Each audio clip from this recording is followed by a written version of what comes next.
Hello everyone, welcome back to a new mini blog. চলো আজকে আবার একটা নিরামিষ থালি শেয়ার করে নেওয়া যাক।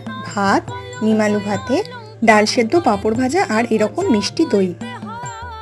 এরকম দই খেতে, মিষ্টি দই খেতে কে কে পছন্দ করো বলো তো? দেখো কতটা টাইট হয়ে আছে যে আমি এরকম করছি তাও পড়ছে না। এরকম দইয়ের মাথা কেটে খেতে কিন্তু ভীষণ ভালো লাগে, তাই না? নিরামিষ খাবার খেলে আবার একটু তাড়াতাড়ি খিদে পায়, তাই চায়ের সাথে আজ টাও নিয়েছিলাম। তারপর বিকেলবেলা কিছু টুকটাক জিনিস কিনতে বাইরে বেরোচ্ছিলাম। আর এখন এত গরম যে মানে জামা কাপড় পরে চুল বেঁধে বেরোনোটাই একটা জীবনে যেন অশান্তিকর জিনিস হয়ে উঠেছে। তবুও সংসারের দরকারে বা নিজের প্রয়োজনে একটু তো বেরোতেই হবে।